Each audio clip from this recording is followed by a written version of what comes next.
Assalamualaikum warahmatullahi wabarakatuh. Perkenalkan, nama saya Farah Nantias. Saya merupakan perwakilan dari kelompok 5 untuk memulai presentasi mengenai pengenalan arsip beserta arsip elektronik.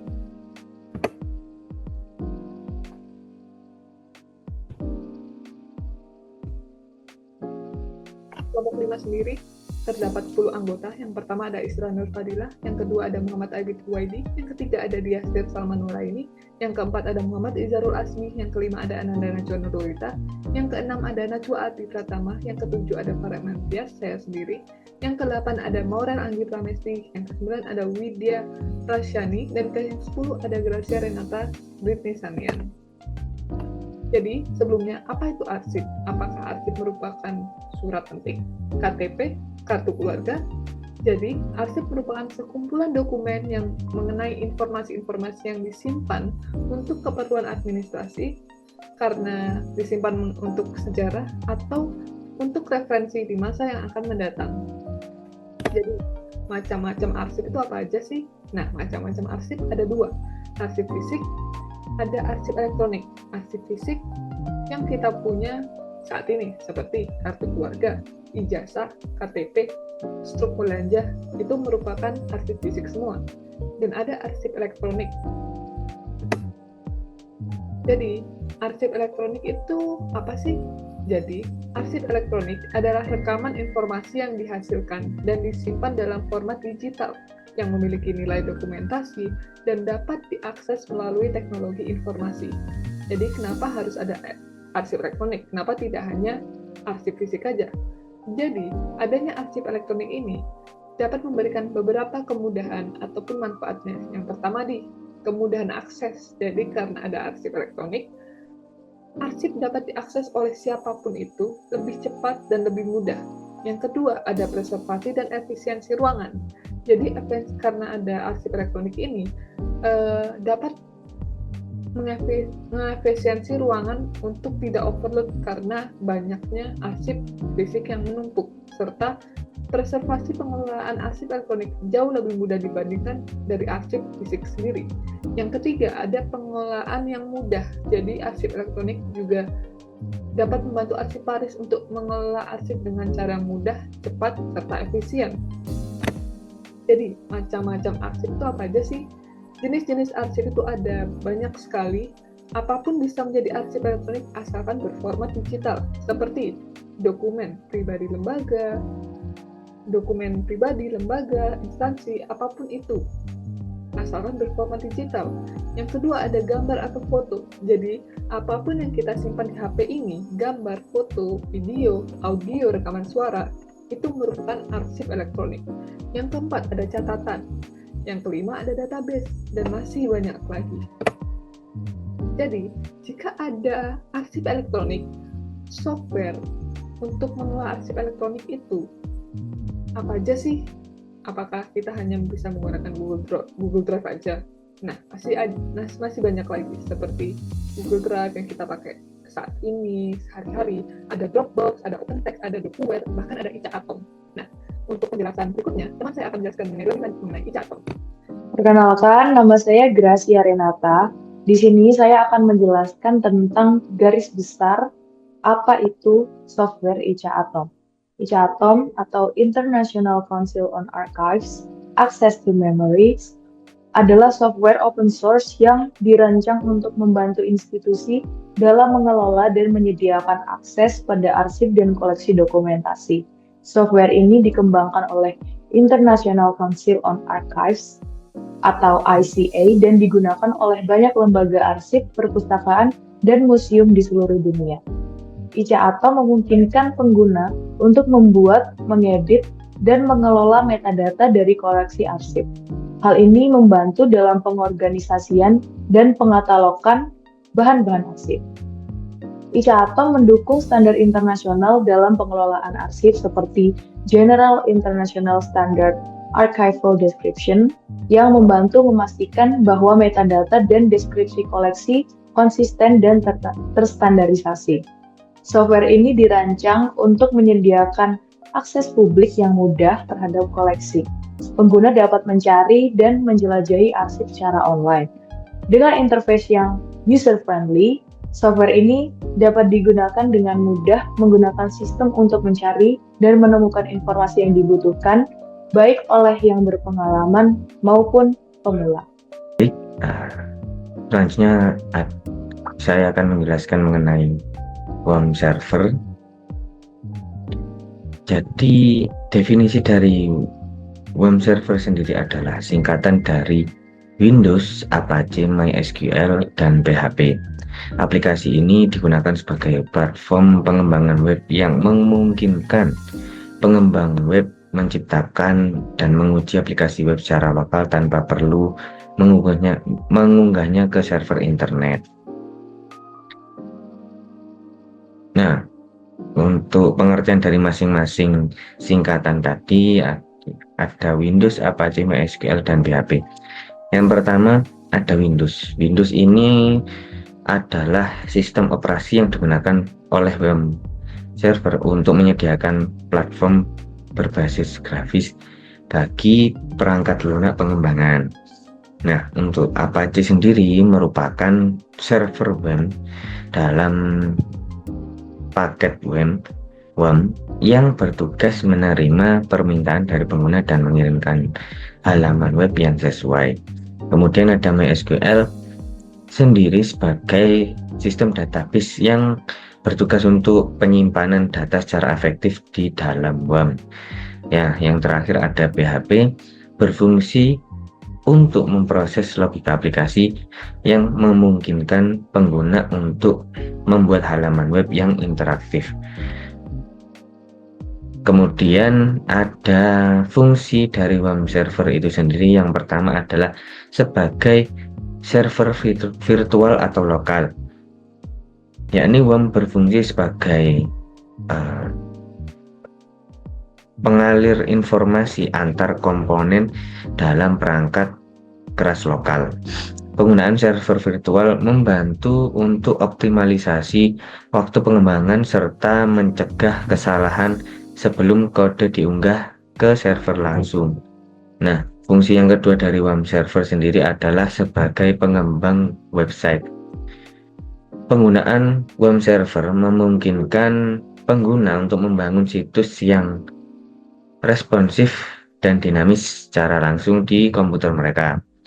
Sebagai platform pengembangan, WAM server sendiri menyediakan pondasi yang kuat bagi mereka yang menginginkan kontrol dan kualitas yang tinggi dalam membangun dan menyempurnakan situs web. Nah, untuk cara kerja dari WAM sendiri, yang pertama adalah WAM bekerja dengan mengelola berbagai elemen pengembangan web secara lokal di komputer pengguna. Nah, selanjutnya WAM mengkonfigurasi dan mengelola setiap komponen secara individual. Yang ketiga, yakni Apache mulai berfungsi sebagai server lokal untuk memfasilitasi akses ke halaman web yang sedang dikembangkan. Kemudian MySQL atau MariaDB sebagai pengelola data yang diperlukan dan juga sebagai penyimpanan database. Dan yang kelima, PHP mengolah logika aplikasi dalam lingkungan tersebut. Dan yang terakhir, secara sederhana, WAM memungkinkan seluruh proses pengembangan dan pengujian aplikasi web terjadi secara lokal di dalam komputer kita masing-masing. Untuk melakukan penginstalan ICA Atom, yang harus dilakukan pertama kali adalah mendownload yang bernama WAM server. Untuk melakukan pendownloadan WAM server bisa diakses melalui link di atas ini. Untuk link nanti akan ditaruh di bawah. Setelah mendapatkan link ini, kita bisa langsung mendownload file yang ada.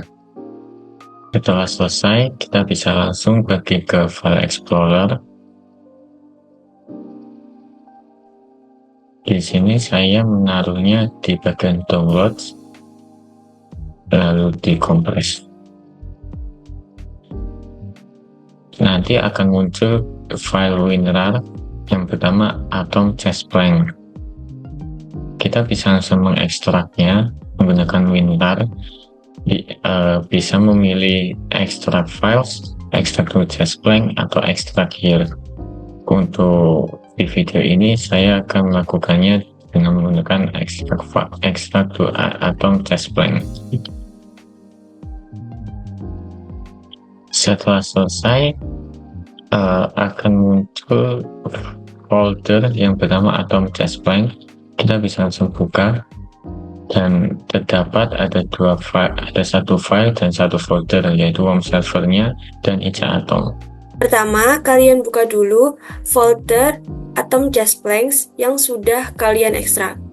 Lalu di dalam folder itu akan berisi ICA Atom dan WOM server. Di sini kalian klik 2 kali pada bagian WOM server.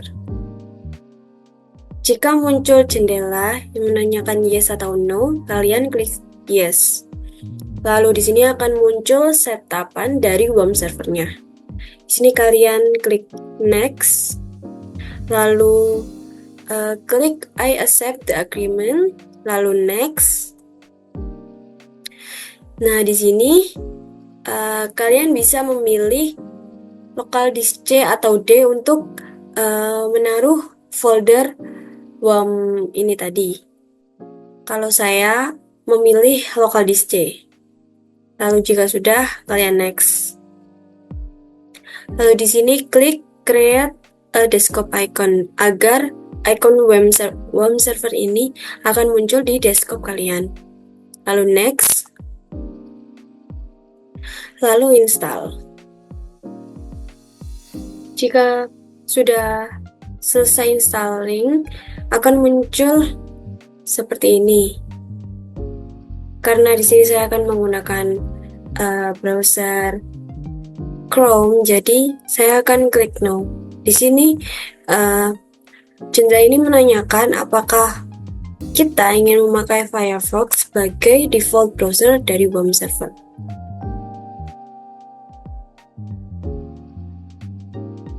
Lalu akan muncul jendela seperti ini, dan di sini ada tulisan please choose your default browser.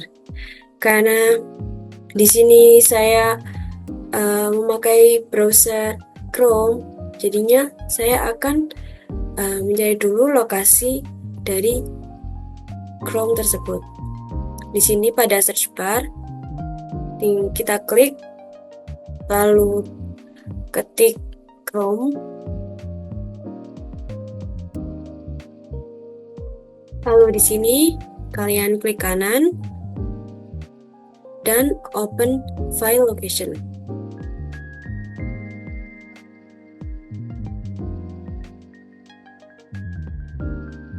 Di sini akan muncul Google Chrome. Lalu di sini kalian akan klik kanan lagi,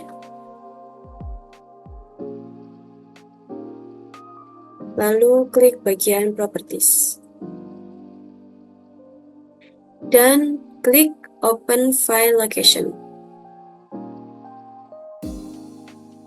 Nah, di sini adalah lokasi file dari Chrome tersebut. Lalu di sini ada bagian URL, dan di sini kalian copy paste saja seperti ini, ctrl plus C, lalu kembali lagi di bagian setup WOM server. Lalu di atas ini seperti yang tadi, kita akan paste ctrl plus V, lalu open. Nah, di sini tidak hanya berlaku untuk Chrome, kalian bisa memilih browser lain seperti Microsoft Edge atau Firefox. Lalu jika sudah, akan muncul SMTP dan email. Di sini kita biarkan saja SMTP-nya yaitu localhost, dan juga emailnya di sini bebas. Lalu jika sudah, kita next, lalu finish. Jika muncul jendela, kalian klik saja yes. Nah, jika sudah seperti ini, artinya WARM server kalian sudah terinstall. Dan cara untuk melihat WARM server, bisa kalian klik bagian segitiga di sini. Nah, di sini akan muncul icon WARM server yang berkata bahwa servernya masih offline. Lalu kita klik satu kali.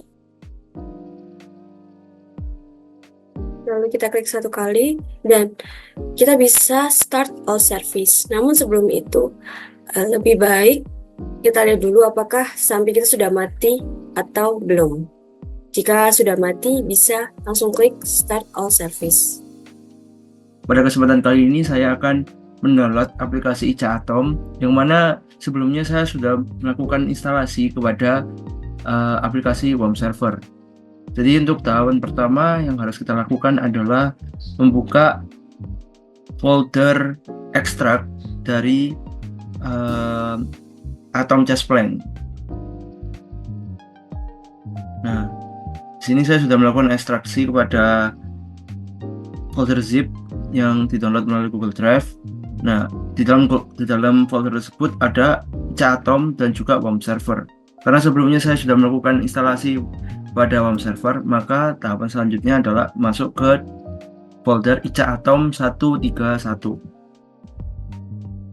Nah, di sini kita hal yang harus dilakukan adalah melakukan copy kepada semua file yang ada di dalam folder ICA Atom 131 dengan cara menekan Ctrl A lalu Ctrl C untuk copy pada semua folder yang ada di sini.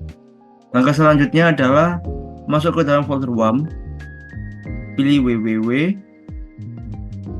Nah, karena di sini saya sudah melakukan copy ya, jadi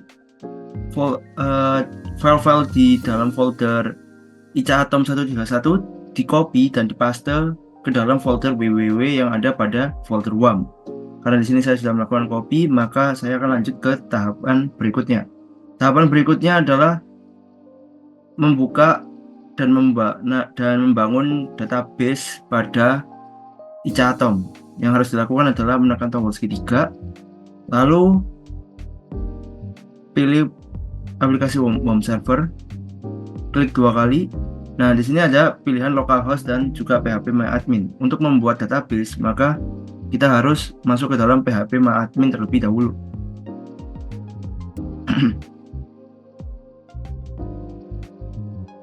Nah, di sini kita bisa membuat database. Terutama database-nya bisa menggunakan Atom. Lalu menekan tombol create yang ada di sebelah tombol collation. Setelah database sudah dibuat, maka akan muncul tampilan database di pojokan kanan seperti ini.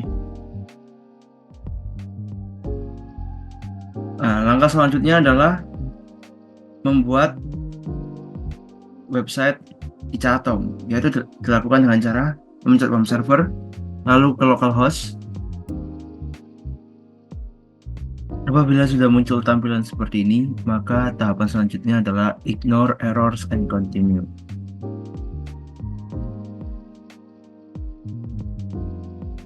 Tahapan berikutnya adalah save and continue. Untuk database name, database username itu nggak usah dirubah-rubah ya, apalagi tambahi password itu nggak usah karena akan mempersulit akses menuju ICA Atom nantinya. Jadi langsung di save and continue aja. Nah, apabila sudah muncul tampilan seperti ini, maka langkah selanjutnya adalah mengisi site title, site description, username, email address, dan password. Untuk site title, kalian bebas bisa menggunakan apa aja, contohnya seperti Pusat Arsip Elektronik Unair. Nah, seperti itu. Untuk site description-nya bebas juga, bisa seperti arsip. Nah, untuk username itu saya lebih suka menggunakan nama asli dari saya seperti Ardi. Untuk email address bisa menggunakan email yang biasanya kita pakai. Di sini saya akan menggunakan email ini. Passwordnya password ini bisa bebas ya, tapi saya rekomendasikan bisa menggunakan password yang mudah diingat aja seperti 1234 atau ABCD. Sini saya akan menggunakan password 1234, lalu confirm password, kita samakan dengan password, lalu save and continue. Nah, selanjutnya akan muncul tampilan seperti ini. Installation finish, congratulations. Nah, you may now visit your new site. Nah, kita klik. Nah, maka website pusat arsip elektronik udah bisa kita buka. Di sini kita bisa mengganti temanya dengan cara menekan admin, lalu Teams. Nah, di sini kita bisa memilih tema mana yang sesuai dengan kesukaan kalian. Di sini saya akan menggunakan SF Columbia. Nah, di sini tampilan dari ICA Atomnya sudah berubah menjadi seperti ini. Nah, di sini saya akan menjelaskan terkait fitur apa saja yang ada di ICA Atom. Oke, pertama. Nah, pertama-tama ini kita bakalan melihat halaman beranda dari profil ICA Atom sendiri. Nah, itu ada di bagian kanan, di bagian kirinya ada banyak juga fitur-fitur yang dimiliki dari ICA Atom sendiri. Nah, yang pertama itu merupakan home. Nah, di fitur home ini merupakan fitur halaman utama di mana pengguna dapat memulai penjelajahan dan juga mengakses fitur-fitur lainnya. Nah, lalu itu ada about. Nah, di fitur ini sendiri berisi tentang informasi terkait ICA Atom mulai dari latar belakang, tujuan, dan juga pengembangan dari ICA Atom. Lalu ada help. Nah, di help ini merupakan panduan pengguna dalam menggunakan platform ICA Atom ini sendiri. Jadi kalau misalnya merasa kesulitan bisa banget menggunakan help ini. Nah, lalu ada my profile. Di my profile ini sendiri merupakan pengaturan akun dari pengguna. Jadi kita bisa merubah informasi pribadi dan juga referensi kita. Lalu ada fitur logout. Ini kita bisa keluar dari akun kita di platform ini. Nah, setelah dari pojok kanan kita pindah ke pojok kiri. Nah, ini adalah bahasa. Yang pertama itu Inggris, yang seperti kita lihat awalnya kita menggunakan bahasa Inggris, kita coba menggunakan bahasa Prancis. Nah, di bahasa Prancis ini maka page-nya akan berubah menjadi bahasa Prancis semua. Nah, kita coba juga menggunakan bahasa Portugis. Oke. Nah, setelah dilihat yang awalnya add dan segala macam itu bakalan berubah menjadi bahasa Portugis. Kita kembali lagi bahasa Inggris. Nah, ini ada fitur browse. Nah, di mana fitur browse ini memiliki berbagai macam. Yang pertama itu archival description. Ini jelajahi deskripsi arsip. Nah, jadi di fitur ini kita bisa mencari berdasarkan deskripsi arsip formalnya. Nah, deskripsi ini juga memiliki standarnya sendiri dan ICA Atom menggunakan standar tersebut. Nah, lalu setelahnya ada juga bagian browser bersama authority records. Nah, ini merupakan penjelajahan menggunakan catatan otoritas. Nah, fitur ini sendiri memungkinkan pengguna untuk menelusuri entitas yang ada terkait dengan penciptaan arsip seperti individu, keluarga, ataupun organisasi. Nah, untuk pencarian menggunakan authority record juga memiliki standarnya sendiri. Nah, ini kita sebagai contoh itu kita bisa mencari arsip yang dibuat oleh organisasi tertentu dan juga individu, misalnya itu lembaga pemerintahan ataupun lembaga yang lainnya. Lalu itu menurut institution. Nah, menurut Archival Institution ini kita melakukan penjelajahan menurut lembaga arsip. Nah, ini kita bisa menjelajahi arsip melalui lembaga pengelolanya, karena setiap koleksi itu kan bisa berbeda-beda sendiri ya mengelolanya. Jadi sebagai contoh, pengguna bisa melihat koleksi lengkap dari lembaga tersebut. Nah, lalu juga ini ada berdasarkan function.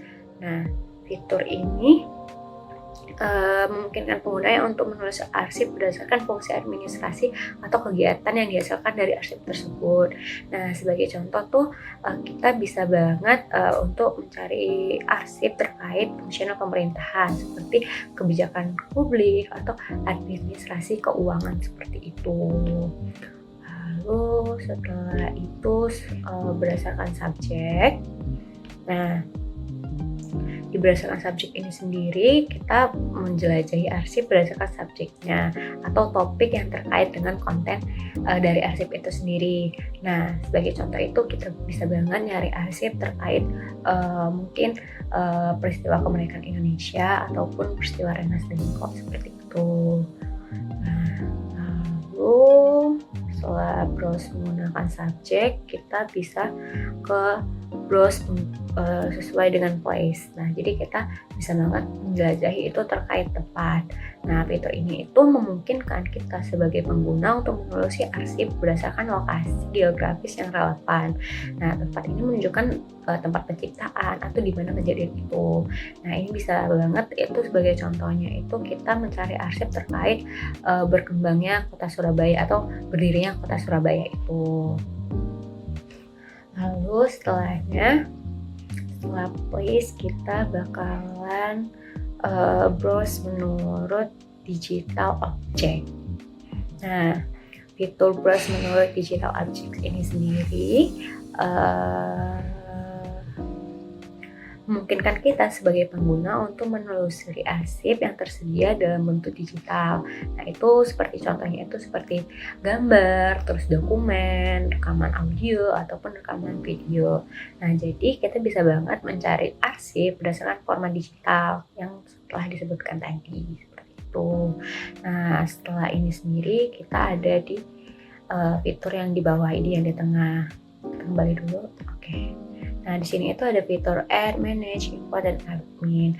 Nah, fitur admin ini itu merupakan fitur di mana kita bisa memberikan akses kontrol penuh terhadap penggunaannya.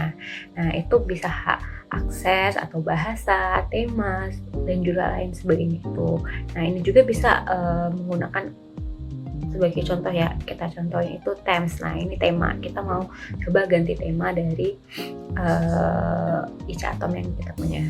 Nah, ini kita pakai yang warna, awalnya kan warna biru gitu, terus kita coba menjadi yang warna hijau.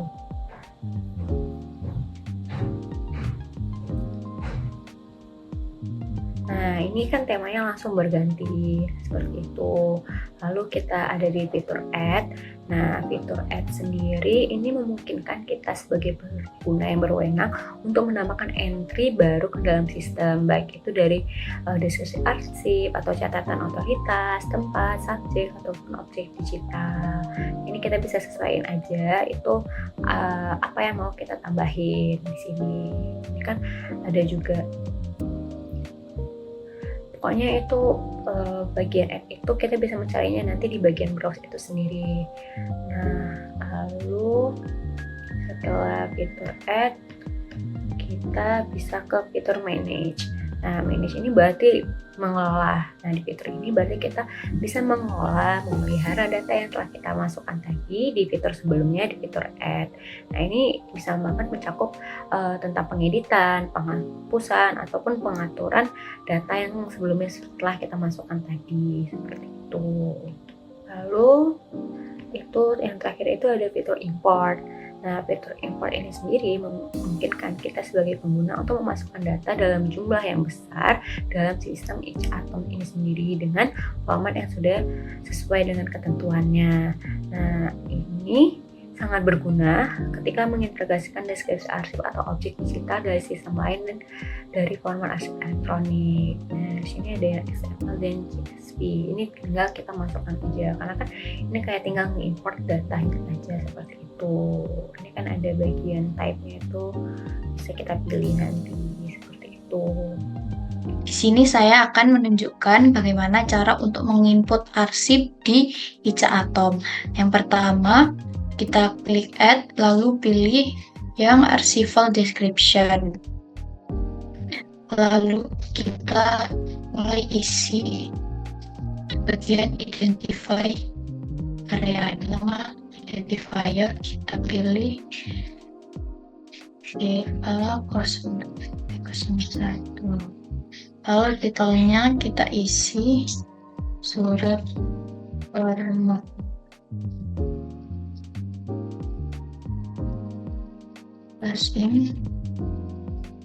Arsiparis. Lalu selanjutnya kita isi type-nya dengan creation, lalu date-nya dengan 21 Mei. Start ini dibuat tahun 2015. Lalu berakhir pada tahun 2017. Lalu level of description kita pilih yang item. Selanjutnya bagian ini kita kosongi dan extend and medium kita isi dengan 1. Lalu setelah identify area, kita bagian konteks area. Name of creators-nya kita isi dengan Andri. Repository-nya juga sama Andri. Lalu bagian archival history dan immediate source kita kosongi. Selanjutnya kita ke content and structure area. Ini juga kita kosongi. Lalu kita lanjut ke bagian condition of access and use area. Lalu kita di sini isi language of material yaitu Indonesia karena bahasa dari suratnya adalah bahasa Indonesia. Lalu lanjut ke bagian ELT materials area. Ini kita isi Andri. Yang assistant and location of copies juga ditulis dengan Andri. Lalu selanjutnya kita ke notes area. Bagian ini juga dikosongi. Selanjutnya ada access point juga kita kosongi dan lanjut ke description control area. Ini kita isi lagi dengan Andri. Institution identifier juga diisi dengan Andri. Statusnya kita isi final, lalu level of detailnya juga kita pilih yang full. Language-nya diisi Indonesia. Lalu kita lanjut ke rights area. Rights area di sini juga kita kosongi. Terakhir ada administration area. Publication statusnya kita ubah jadi published. Selanjutnya kalau udah kita create. Nah, di sini sudah muncul informasi-informasinya. Lalu jika kita ingin menambahkan file dari suratnya, kita klik link digital object. Lalu kita pilih filenya, kita pilih suratnya, lalu kita create lagi. Nah, di sini sudah muncul filenya dan semua informasinya. Untuk mengedit atau menghapus atau menambahkan yang baru, kita bisa klik di bagian ini. Sebelum input kita pergi ke bagian ini dulu, ke add, lalu kita pilih yang file descriptions. Ini ada beberapa bagian yang harus diisi. Kita ke bagian atas dulu. Di identifier ini kita isi kode klasifikasi dari arsip yang akan kita input. Ini ya. itu KU.03.03, artinya keuangan mengikuti subjeknya. Terus di title ini kita masukkan nota setoran tunai bank dari Bank BNI. Ini kita tabnya immigration, date-nya yaitu ini 15 November 2015. Nah, untuk N ini atau akhir ini adalah masa aktif dari arsip.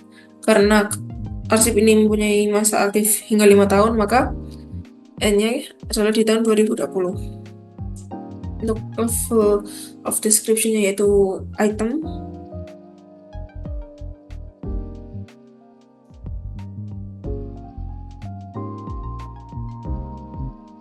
Ini kita lewati. Langsung ini berapanya? Tadi kan cuma satu, jadi ini satu aja, satu item. Nah, selanjutnya menuju ke konteks area. Di sini kita tulis nama creator-nya. Karena itu dari Bank BNI, maka kita pilih Bank BNI. Tapi sebenarnya juga dari Bank BNI.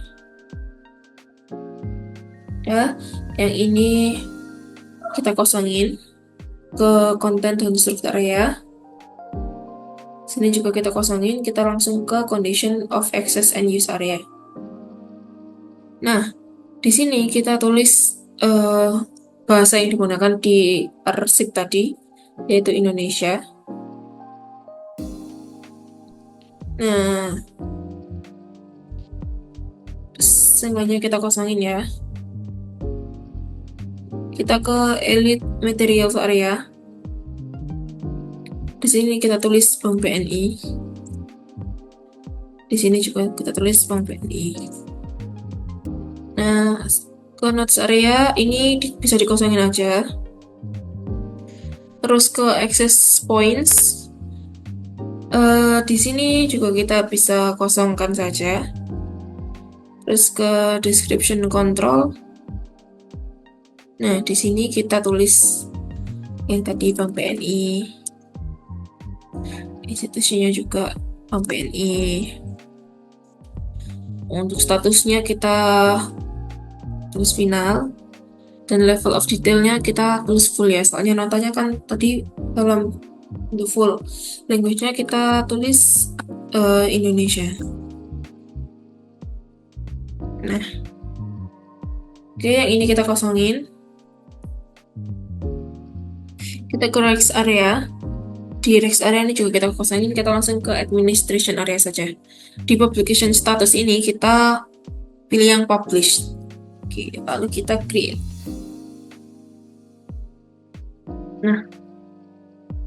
Nah, di sini kan udah nih banyak banget apa sih identitas dari arsip tadi. Nah, kita untuk memberikan dokumen dari arsip ini, kita ke import digital object. Kita ke sini, kita ke link digital object. Nah, via telegiliran kita pilih file dari arsip tadi. Kita masukkan deh arsip tadi ini ya. Nah, kita create.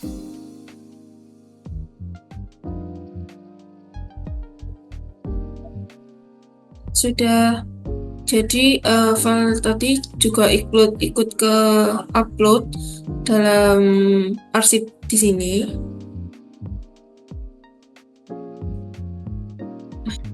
Nah, kita mulai dari masukkan arsip file description ini. Selanjutnya akan muncul tampilan seperti ini, yaitu identity area, konteks area, content and structure area, dan selanjutnya ini kita isi lengkapi data tersebut. Kita isi sesuai dengan surat atau arsip yang akan kita masukkan. Nah, identifier, title, date yang terdapat logo atau terdapat bintang merah itu menunjukkan bahwa data bagian tersebut harus kita isi. Nah, untuk identifier ini seperti kode klasifikasi arsip yang telah kita sesuaikan sesuai dengan CRA masing-masing instansi seperti KA. Nah, KA00 ini menunjukkan dokumen kearsipan, klasifikasi arsip kearsipan. Nah, untuk detailnya surat tugas bimbingan teknis ke arsip. Nah, untuk tanggalnya kita isi sesuai surat atau sesuai dengan dokumen itu dibuat.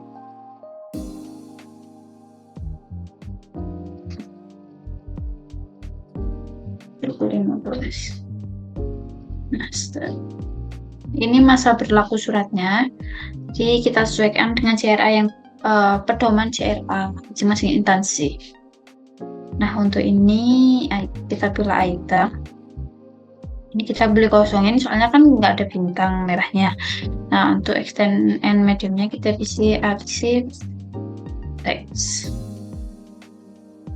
Nah, udah selesai.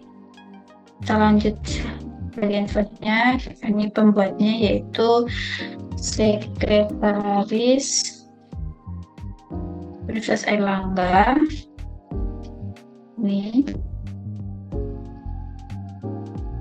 ya, selanjutnya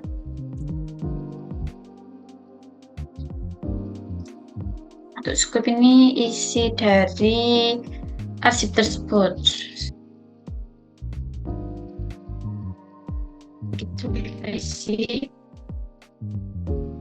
Kita isi yang menurut kita penting. Nah, ini nggak usah. Areanya kita nggak perlu juga. Akses poinnya bisa kita isi dari Universitas Airlangga. Ini juga Universitas Airlangga.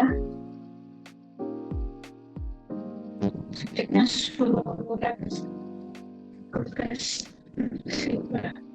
universitas. Oke, ini nggak usah.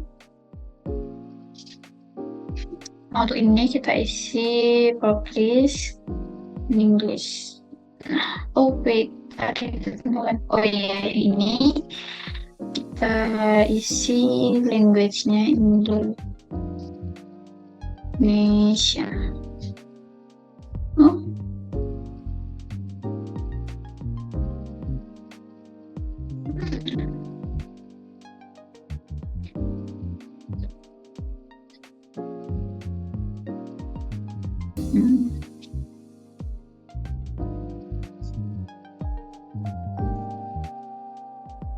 Ini kita isi Universitas Airlangga, Swissnya. Oke. Statusnya kita isi final, levelnya full. Jangan lupa language-nya. Ini optional ya, kita isinya sesuai yang ada link. Nah, udah kita create. Nah, untuk arsip yang telah kita input tadi akan menunjukkan seperti ini. Ini jadi keterangan-keterangannya. Nah, kalau kita ingin masukin file surat atau arsip tersebut, kita bisa pilih ini, link digital object. Nah, kita bisa pilih choose file di unggah. Nah, selanjutnya kita klik. Nah, seperti ini. Jadinya seperti ini. Untuk memasukkan data baru lagi, kita bisa pilih add new. Nah, dia akan memunculkan tampilan seperti awal untuk mengisi data-data, untuk melengkapi data-data arsip yang akan kita masukkan. Nah, untuk jika ingin melihat arsip yang telah kita buat, kita bisa klik ini browse yang ada di sini, browse arsip file description. Nah, di sini akan menunjukkan arsip di situ diupdate, diunggah pada tanggal berapa, arsip apa aja, seperti ini. Udah, sekian dari saya. Terima kasih. Wassalamualaikum.